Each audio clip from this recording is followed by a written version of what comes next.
ফলে তোমার এই নকল কান্নার আর কোনো প্রয়োজন নেই। চলো রূপা। মামা বাবু, আমি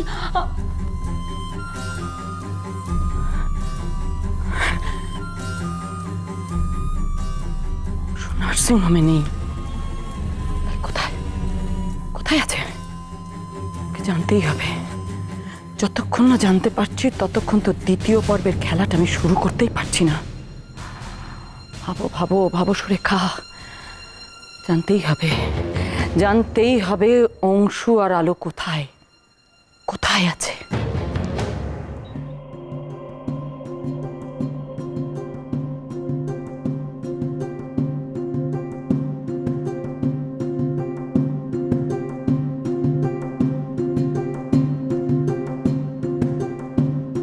আজ আমি আমার নতুন সংসারে পা রাখছি। আমায় আশীর্বাদ করো ঠাকুর, আমি যেন ওনাকে ভালো রাখতে পারি।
আলো, এই স্বপ্নগুলো দেখার অধিকার কি আমারও আছে? স্বপ্ন হতে যাবে কেন? স্বপ্ন তো ঘুম ভাঙলেই ভেঙে যায়। এটা তো সত্যি। আমার কি মনে হচ্ছে জানো আলো, এই মুহূর্তটা যেন এখানেই থেমে থাকে, আর এটাই যেন একমাত্র সত্যি হয়। আপনি এখানে থাকতে পারবেন? এই ঘরটা তো আপনার ঘরের তুলনায় বড্ড ছোট, আপনার খুব কষ্ট হবে। আর তোমার? আমার আমার আবার কিসের কষ্ট? আমি বস্তিতে বড় হয়েছি, আমার ওসব কষ্ট টষ্ট হবে না। তুমি পারলে আমি পারবো না কেন?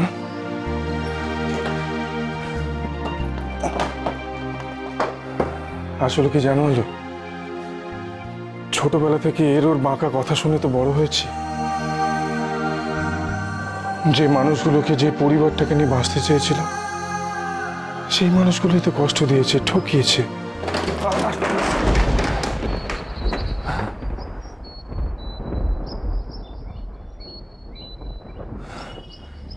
কিন্তু আমার আলো তো আমাকে ঠকাবে না।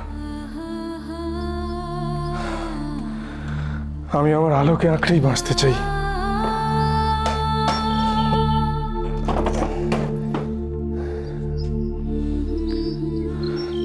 কোথায় যাচ্ছ আলো? মায়ের সঙ্গে দেখা।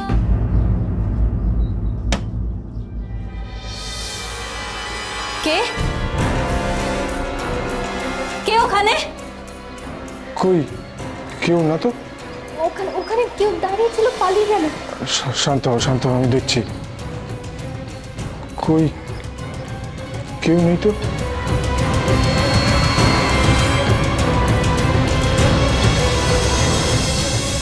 সুন্দরীকে ভালো থাকতেই হবে, বুঝলি? উড়ে উড়ে যখন আমার হাতে এসেছে তখন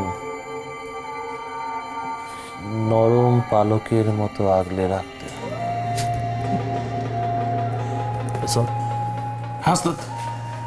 বস্তির সব দোকানে বলে দিবি সুন্দরী বাড়িতে যে মাল যাবে তাতে যেন ভেজাল না থাকে। আর হ্যাঁ, দামও যেন কম না, ঠিক আছে? একদম ওস্তাদ। বস্তির বৌদিদের বলে দিবি, সুন্দরী যখন জলের লাইনে গিয়ে দাঁড়াবে তখন যেন ওকে তাড়াতাড়ি ছেড়ে দেয়। বেশিক্ষণ দাঁড়ালে সুন্দরী গায়ের রং পড়ে যাবে। হ্যাঁ,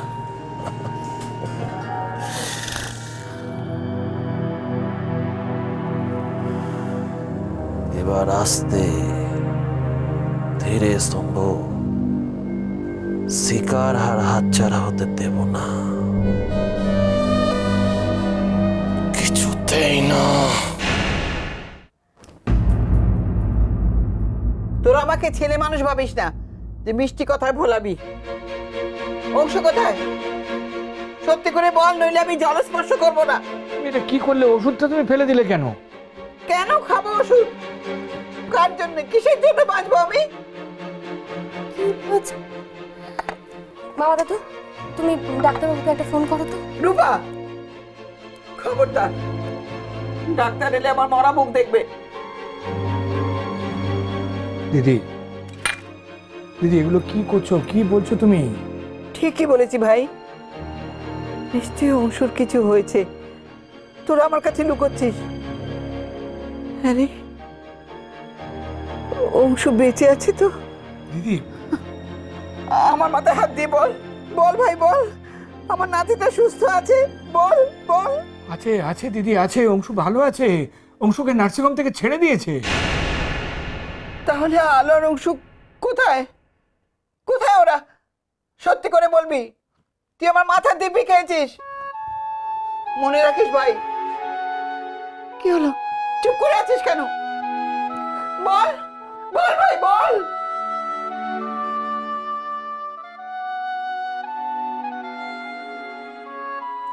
মামা দাদু, কি ব্যাপার? তোমার চোখে জল কেন?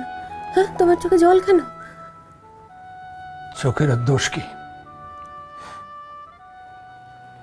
লাহিড়ি বাড়ির বড় ছেলে অংশুমান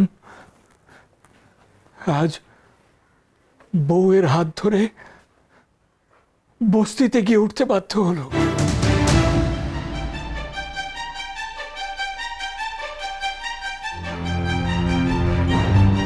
এ হতে পারে না, এ কিছুতেই হতে পারে না। আলো এসব মেনে নিল? আলো কখন আসবে? আমি ওকে বলবো অংশুকে বোঝাতে। আলো তো আর ফিরবে না দিদি।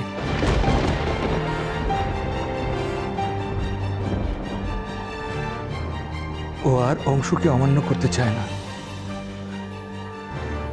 আমি অনেক বুঝিয়েছি ওকে, অনেক, কিছুতেই শুনলো না ওরা।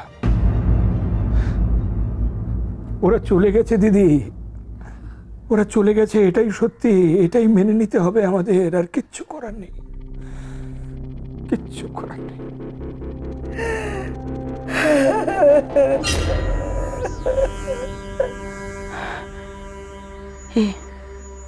আমি কি শুনছি? আলো আর অংশ কোনোদিনও ফিরবে না এই সংসারে, কোনোদিনও না।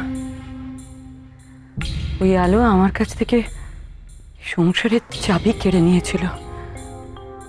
আলো যদি আর না ফেরে তাহলে তো সংসারের রাশ আমার হাতের মুঠোয় থাকবে। সত্যি সত্যি মেয়েটা এত বোকা।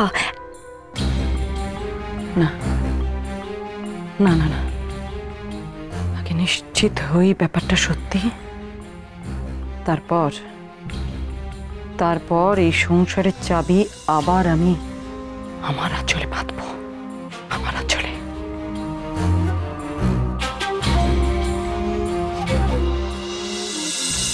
আমি বুঝতে পারছি কত বড় বাড়ি আপনাদের, সেখানে কত হাওয়া, এখানে তো সেসব কিচ্ছু নেই। এই ছোট্ট ঘরটায় না আমি অনেক বেশি আলো বাতাস পাচ্ছি। ওই মহলাতে কোনোদিনই পেতাম না সেটা।